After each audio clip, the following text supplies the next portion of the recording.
ಕೆಲವು ದಿನಗಳಲ್ಲಿ ಕಲರ್ಸ್ ಕನ್ನಡದ ಭಾಗ್ಯಲಕ್ಷ್ಮಿ ಒಂದು ಮುಕ್ತಾಯ ಹಂತಕ್ಕೆ ಬಂದಿದೆ. ಸೊ ಅದು ಎಂಡ್ ಆಗಿ ಹೊಸದಾದಂತಹ ಆಲ್ರೆಡಿ ಪ್ರೋಮೋ ರಿಲೀಸ್ ಆಗಿರುವಂತಹ ರಾಣಿ ಸೀರಿಯಲ್ ಬರುವಂತ ಇದೆ.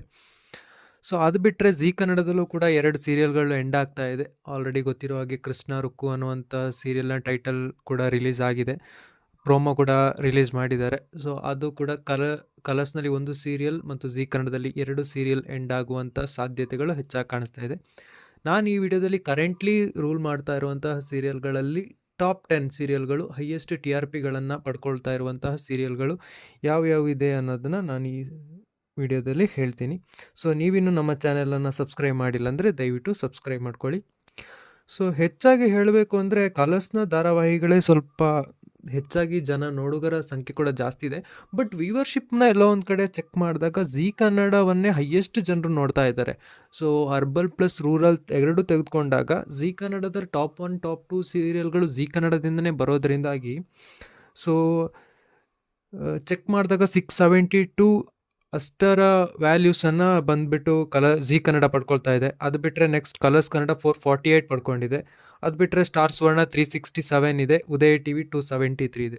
ಸೊ ಇಲ್ಲಿ ನೋಡ್ಕೊಂಡಾಗೆ ಜಿ ಕನ್ನಡವೇ ಹೈಯೆಸ್ಟ್ ಜನರ ವ್ಯೂಸ್ಶಿಪ್ಪನ್ನು ಕಳಿಸ್ಕೊಂಡಿದೆ. ಸೊ ಕರೆಂಟ್ಲಿ ಚೆಕ್ ಮಾಡಿದ್ರೆ ಸೊ ಟಾಪ್ 10 ಸೀರಿಯಲ್ಸ್ಗೆ ಬರೋದಾದರೆ ಟಾಪ್ 10ನಲ್ಲಿ ಬಂದುಬಿಟ್ಟು ಸ್ಟಾರ್ ಸುವರ್ಣದ ಸೀರಿಯಲ್ ಒಂದಿದೆ. ಸೊ ಅದು ಬಂದುಬಿಟ್ಟು ನಿನ್ನ ಜೊತೆ ನನ್ನ ಕತೆ.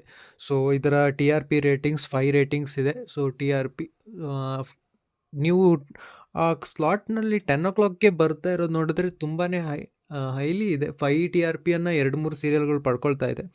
ಸೊ ಎಲ್ಲೋ ಒಂದು ಕಡೆ ಇದು ಸ್ವಲ್ಪ ಜಾಸ್ತಿಯೇ ಇದೆ ಅನ್ನೋದ್ರಿಂದ ನಿನ್ನ ಜೊತೆ ನನ್ನ ಕತೆ ಅನ್ನುವಂಥ ಸೀರಿಯಲ್ 5 ಟಿ ಆರ್ ಪಿಯನ್ನು ಪಡ್ಕೊಂಡು ಸೊ ಟಾಪ್ 10ನಲ್ಲಿದೆ. ಸೊ ಟಾಪ್ 9ಗೆ ಬರೋದಂತಾದರೆ ಶ್ರೀ ಗಂಧದ ಗುಡಿ. ಸೊ ಗಂಧದ ಗುಡಿ ಸೀರಿಯಲ್ ತುಂಬಾ ಚೆನ್ನಾಗಿ ಹೋಗ್ತಾ ಇದೆ. ಸೊ ಟಾಪಿಕ್ ಕೂಡ ಅದರಲ್ಲಿ ಚೆನ್ನಾಗಿದೆ. ಕಾನ್ಸೆಪ್ಟ್, ಡೈಲಾಗ್ ಎಲ್ಲವೂ ಸ್ಕ್ರಿಪ್ಟ್ ಆಗಿರ್ಬೋದು ಎಲ್ಲವೂ ತುಂಬ ಚೆನ್ನಾಗಿದೆ. ಬಟ್ ಅದು ತುಂಬ ಟಿ ಆರ್ ಪಿಯನ್ನು ಪಡ್ಕೊಳ್ಬೇಕಾಗಿತ್ತು. ಪಡ್ಕೊಳ್ತಾ ಇಲ್ಲ. ಕಾರಣ ಜಿ ಕನ್ನಡದಲ್ಲಿರುವಂತಹ ಒಂದು ಟಫೆಸ್ಟ್ ಸೀರಿಯಲ್. ಸೊ ಅದನ್ನು ಬೀಟ್ ಮಾಡೋದಕ್ಕೆ ಶ್ರೀ ಗಂಧದ ಗುಡಿ ಕೈಯಲ್ಲಿ ಆಗ್ತಾ ಇಲ್ಲ. ಸೊ ಆದ್ದರಿಂದ ಇದು 5.1 ಟಿ ಆರ್ ಪಿಯನ್ನು ಪಡ್ಕೊಂಡು 9ನೇ ಸ್ಥಾನದಲ್ಲಿದೆ. ಅದು ಬಿಟ್ಟರೆ ಮುಂದಿನ ಸೀರಿಯಲ್ ಇನ್ನೇನು ಎಂಡ್ ಆಗ್ತಾ ಇರುವಂಥ ಸೀರಿಯಲ್ ಕೊನೆಯಲ್ಲಿ ಇದೆ. ಸೊ ಕಲರ್ಸ್ನ ಭಾಗ್ಯಲಕ್ಷ್ಮಿ. ಸೊ ಹಲವಾರು ವರ್ಷಗಳಿಂದ ಬಂದಂತಹ ಸೀರಿಯಲ್. ಸೊ ಲಾಸ್ಟ್ 3-4 ಸೀಸನ್ಸಿಂದನೂ ಕಲರ್ಸ್ನಲ್ಲಿ ಇದು ಒಂದು ಟಾಪ್ ಸೀರಿಯಲ್ನಂತಲೇ ಗುರುತಿಸ್ಕೊಂಡಿತ್ತು ಸ್ಟಾರ್ಟಿಂಗ್ ಡೇಸ್ಗಳಲ್ಲಿ. ಸೊ 5.2 ರೇಟಿಂಗ್ಸ್ ಪಡ್ಕೊಂಡಿದೆ. ಬಹುಶಃ ಈ ವಾರ ಇಲ್ಲಾಂದರೆ ಮುಂದಿನ ವಾರ ಸೀರಿಯಲ್ ಎಂಡ್ ಆಗುವಂಥ ಸಾಧ್ಯತೆಗಳು ಕಾಣ್ತಾ ಇದೆ. ಸೊ ಅದು ಬಿಟ್ಟರೆ ಮುಂದಿನ ಟಾಪ್ 7ನಲ್ಲಿ ಆದಿಲಕ್ಷ್ಮಿ ಪುರಾಣ. ಸೊ ಇದೊಂದು 50% ಕಾಲೇಜ್ ಸ್ಟೋರಿ ಇದೆ. ಸೊ ಕಾಲೇಜ್ ಸ್ಟೋರಿ ಅನ್ನೋದಕ್ಕಿಂತ ಮನೆ ಸ್ಟೋರಿನೂ ಇದೆ. ಸೊ ಹಳ್ಳಿ ಸ್ಟೋರಿ, ಸ್ಟಾರ್ಟಿಂಗ್ನಲ್ಲಿ ಹಳ್ಳಿ ಸ್ಟೋರಿ ಇದ್ದಾಗ ಸ್ವಲ್ಪ ವ್ಯೂವರ್ಶಿಪ್ ಜಾಸ್ತಿ ಬರುತ್ತೆ. ಸೊ ಹಳ್ಳಿಯಿಂದ ಸಿಟಿಗೆ ಬಂದಾಗ ಆಲ್ಮೋಸ್ಟ್ ಎಲ್ಲ ಸೀರಿಯಲ್ಗಳು ಸಿಟಿ ಲೆವೆಲ್ನಲ್ಲೇ ಮಾಡ್ತಾ ಇರೋದ್ರಿಂದ ಸೊ ಅಷ್ಟಾಗಿ ಆದಿಲಕ್ಷ್ಮಿ ಪುರಾಣ ಇನ್ನು ಮುಂದೆ ವ್ಯೂವರ್ಶಿಪ್ ಗಳಿಸ್ತಾ ಇದೆ ಅಂತ ನನಗೇನೋ ಅನ್ನಿಸ್ತಾ ಇಲ್ಲ. ಸೊ ಕರೆಂಟ್ಲಿ ನೋಡಿದಾಗ 6.1 ಟಿ ಆರ್ ಪಿಯನ್ನು ಪಡ್ಕೊಂಡು 7th ಪ್ಲೇಸ್ನಲ್ಲಿ ಇದೆ. ಸೊ ಅದು ಬಿಟ್ಟರೆ ನಂಬರ್ 6ನಲ್ಲಿ ತಗೊಂಡಾಗ ಮುದ್ದು ಸೊಸೆ ಬಂದುಬಿಟ್ಟು 6.2 ರೇಟಿಂಗ್ಸನ್ನು ಟಿ ಆರ್ ಪಿಯನ್ನು ಪಡ್ಕೊಂಡಿದೆ. ಸೊ ಮುದ್ದು ಸೊಸೆ ಟಾಪಿಕ್ಗಳು ಎಲ್ಲೆಲ್ಲೋ ಹೋಗ್ತಾ ಇದೆ. ಸೊ ಜನರಿಗೆ ಆ ಟಾಪಿಕ್ನಲ್ಲಿ ಏನು ಮೆಸೇಜ್ ಏನು ಸಿಗ್ತಾ ಇಲ್ಲ ಅಂತ ನನ್ನ ಪ್ರಕಾರ ಅನಿಸುತ್ತೆ. ಆದರೂ ಕೂಡ ಜನ ಆ ಹೀರೋ ಅವ್ರಿಗಿರುವಂಥ ಫ್ಯಾನ್ ಬೇಸ್ ಎಲ್ಲ ಒಂದು ಕಡೆ ಆ ಸೀರಿಯಲ್ನ ಇನ್ನೂ ಹೋಲ್ಡ್ನಲ್ಲಿ ಇಟ್ಟಿದೆ. ಸೊ ಜನ ನೋಡ್ತಾ ಇದ್ದಾರೆ. ಸೊ ಅದು ಬಿಟ್ಟರೆ ನನಗೇನೋ ಇಲ್ಲಿ ತುಂಬ ಎಕ್ಸಲೆಂಟ್ ಸೀರಿಯಲ್, ತುಂಬ ಚೆನ್ನಾಗಿದೆ ಅನ್ನುವಂತಹ ಸೀರಿಯಲ್ ಏನಲ್ಲ. ಆದರೂ ಕೂಡ 6.2 ಟಿ ಆರ್ ಪಿಯನ್ನು ಪಡ್ಕೊಂಡು 6th ಸ್ಲಾಟ್ನಲ್ಲಿ 6 ನಂಬರ್ನಲ್ಲಿ ಇದೆ, ಟಾಪ್ 6ನಲ್ಲಿದೆ.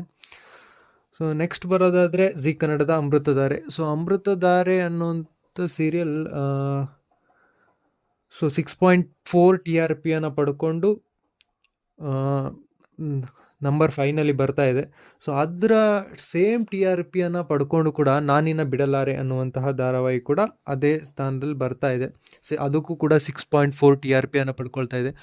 ಎಲ್ಲ ಒಂದು ಕಡೆ ಅಮೃತಧಾರೆ ಕೂಡ ತುಂಬ ಚೆನ್ನಾಗಿದೆ ಅನ್ನೋದಕ್ಕಿಂತ ತುಂಬ ಎಂಟರ್ಟೈನ್ಮೆಂಟ್ ಆಗಿದೆ. ಕೆಲವೊಂದು ವೇಳೆ ಎಂಟರ್ಟೈನ್ಮೆಂಟ್ ಕೊಡುತ್ತೆ, ಕೆಲವೊಂದು ಟೈಮ್ ಸ್ವಲ್ಪ ಫನ್ ಆಗಿರುತ್ತೆ.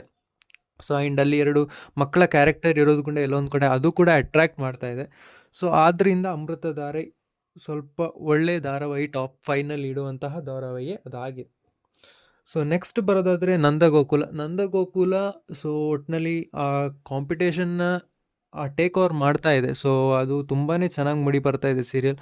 ಸೊ ಇತ್ತೀಚೆಗೆ ಒಂದು ಕ್ಯಾರೆಕ್ಟರ್ ಆ್ಯಡ್ ಆಗಿದೆ. ಸೊ ಆ ಕ್ಯಾರೆಕ್ಟರ್ ಏನಾಗ್ತಾ ಇದೆ ಅಂದರೆ, ಸೊ ಎಲ್ಲೋ ಒಂದು ಕಡೆ ಸೋಷಿಯಲ್ ಮೀಡಿಯಾ ಚೆಕ್ ಮಾಡಿದಾಗ ಸೊ ಅದ್ರ ಮೈನಸ್ ಅಂತಲೇ ಅನ್ನಿಸ್ತಾ ಇದೆ. ಸೊ ಸೀರಿಯಲನ್ನು ನಿಮ್ಮಿಂದ ಹಾಳಾಗ್ತಾ ಇದೆ, ನಿಮ್ಮಿಂದ ನೋಡೋಕ್ಕಾಗ್ತಾ ಇಲ್ಲ ಅನ್ನುವಂತಹ ನೆಗೆಟಿವ್ ಥಾಟ್ಸ್ ಇದೆ. ಸೊ ಎಲ್ಲೊಂದು ಕಡೆ TRP ಬೀಳುವಂಥ ಸಾಧ್ಯತೆ ನನಗೆ ಕಾಣಿಸ್ತಾ ಇದೆ. ಸೊ ಯಾಕಂದರೆ ಒಬ್ಬೊಬ್ಬರ ಕ್ಯಾರೆಕ್ಟರ್ ಬಂದಾಗ ಜನರಿಗೆ ಇಷ್ಟ ಆಗೋದಿಲ್ಲ. ಸೊ ಇದೊಂದು ಕ್ಯಾರೆಕ್ಟರ್ ಆ್ಯಡ್ ಆಗಿರೋದ್ರಿಂದ, ಪ್ರಿಯಾ ಅನ್ನುವಂಥ ಕ್ಯಾರೆಕ್ಟರ್, ಸೊ ಅಲ್ಲಿಂದ TRP ಡೌನ್ ಆಗುವಂಥ ಸಾಧ್ಯತೆ ನನಗೆ ಯಾಕೋ ಕಾಣಿಸ್ತಾ ಇದೆ. ಅದು ಬಿಟ್ಟರೆ ನಂಬರ್ 3ನಲ್ಲಿ ಲಕ್ಷ್ಮೀ ನಿವಾಸ ಸೀರಿಯಲ್ ಏನು ಅಂದರೆ ಸೇಮ್ ಟು ಸೇಮ್ ಡಬ್ಬಿಂಗ್ ಅದು. ಸೊ ತೆಲುಗಿನ ಬೇರೆ ರಿಮೇಕ್ ಮಾಡ್ತಾ ಇರೋ ಸೀರಿಯಲ್ ಅಲ್ಲೇನಾಗ್ತಾ ಇದೆ, ಸೊ ಇಲ್ಲೂ ಅದೇ ಆಗ್ತಾ ಇದೆ. ಮತ್ತು ಇದು ಸ್ಟಾರ್ಟಿಂಗೆಲ್ಲ ಬಂದಾಗ 1 hour ಇರ್ತಾಯಿತ್ತು. ಸೊ ಇವಾಗ ನೋಡಿದಾಗ 1 hour ಇಲ್ಲ, ಹಾಫ್ ಆನ್ ಅವರೇ ಅಷ್ಟೇ ಇದೆ.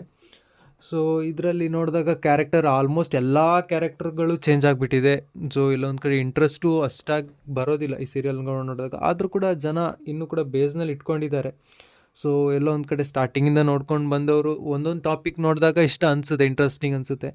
ಬಟ್ ಎಲ್ಲೋ ಒಂದು ಕಡೆ ಜನ ಬೇರೆ ಧಾರಾವಾಹಿಗಳನ್ನು ನೋಡೋದ್ರಿಂದ ಎಲ್ಲೋ ಒಂದು ಕಡೆ ಇದು ಅಷ್ಟಾಗಿ ಓಕೆ ಅನಿಸಲ್ಲ. ಜನ ಆಲ್ರೆಡಿ ಪ್ರಿಡಿಕ್ಟ್ ಮಾಡ್ತಾಯಿದ್ದಾರೆ ಮುಂದೆ ಏನಾಗ್ಬುತ್ತೆ ಅನ್ನೋವಂಥದ್ದು. ಸೊ ಆದ್ದರಿಂದ ಇದು TRP ಒಂದು ಸ್ಟೇಬಲ್ ಆಗಿದೆ. ಸೊ ಸ್ಟಾರ್ಟಿಂಗಿಂದ ನೋಡಿದಾಗ ನಂಬರ್ 3, ನಂಬರ್ 4 ಅದರಲ್ಲೇ ಇದು ಮೇಲೆ ಕೆಳಗೆ ಆಗ್ತಾ ಇದೆ.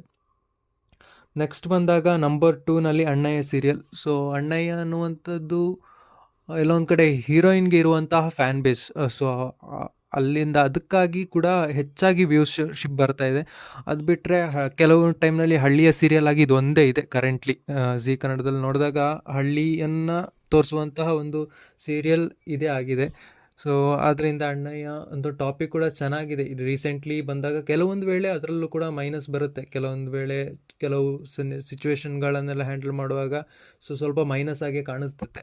ಅದು ಬಿಟ್ಟರೆ ಸೊ ಆಲ್ಮೋಸ್ಟ್ 90% ಚೆನ್ನಾಗೇ ಕಾಣುತ್ತೆ. ಸೊ ಆದ್ದರಿಂದ ಇದು ಟಾಪ್ 2ನಲ್ಲಿ ಬರ್ತಾ ಇದೆ. 7.5 TRPಯನ್ನು ಪಡ್ಕೊಂಡು ಟಾಪ್ 2ನಲ್ಲಿದೆ. ನೆಕ್ಸ್ಟ್ ಬಂದಾಗ ಟಾಪ್ 1ನಲ್ಲಿ. ಸೊ ಟಾಪ್ 1ನಲ್ಲಿ ಆಬ್ವಿಯಸ್ಲಿ ಗೊತ್ತಿರುತ್ತೆ, ಕರ್ಣ 8 TRPಯನ್ನು ಪಡ್ಕೊಂಡಿದೆ. So Karna serial recently topic ಕೂಡ ತುಂಬ ಚೆನ್ನಾಗಿ ಮೂಡಿ ಬರ್ತಾ ಇದೆ. ಸೊ ಎಲ್ಲ ಒಂದು ಕಡೆ ಕರ್ಣದಿಂದ ಒಂದು ಮಾಸ್ಟರ್ ಸ್ಟ್ರೋಕ್ ಮಾಡಿದೆ ಅಂತ ಹೇಳಬೇಕು. ಯಾಕಂದರೆ ಎಲ್ಲ ಹೀರೋಯಿನ್ಗಳು ಕರ್ಣ ರೀಸೆಂಟ್ಲಿ ಹೀರೋವನ್ನು ಅರೆಸ್ಟ್ ಮಾಡುವಂತಹ ಒಂದು ಸಿಚುವೇಶನ್, ಅಲ್ಲಿಂದ ಎಲ್ಲ ಸೀರಿಯಲ್ನ ಹೀರೋಯಿನ್ಗಳು ಬಂದು ಅದರಲ್ಲಿ ಎಲ್ಲ ಒಂದು ಕಡೆ ಬೇರೆ ಸೀರಿಯಲ್ಗಳನ್ನು ಪುಷ್ ಮಾಡುವಂಥ ಮೇನ್ ಪ್ಲ್ಯಾನ್ ಇದಾಗಿರ್ಬೋದು ನನ್ನ ಪ್ರಕಾರ. ಸೊ ಇದಿಷ್ಟು ನೋಡಿದಾಗ ಈ ವಾರದ ಅನ್ನೋದಕ್ಕಿಂತ ಕರೆಂಟ್ಲಿ ಯಾವುದೆಲ್ಲ ಹೆಚ್ಚಾಗಿ TRP ಪಡ್ಕೊಳ್ತಾ ಇದೆ ಟಾಪ್ 10 ಅನ್ನೋಂಥದ್ದು ಈ ವಿಡಿಯೋ. ನಿಮ್ಮ ನೆಚ್ಚಿನ ಸೀರಿಯಲ್ ಯಾವುದು? ಸೊ ಯಾವುದಾದ್ರೂ ಸೀರಿಯಲ್ ಮುಂದೆ TRP ಹೆಚ್ಚಾಗ್ಬೋದಾ ಇಲ್ಲ ಕಡಿಮೆ ಆಗ್ಬೋದಾ? ನಿಮ್ಗೆ ಏನು ಅನಿಸುತ್ತೆ ಕಮೆಂಟ್ ಮಾಡಿ. Thank you.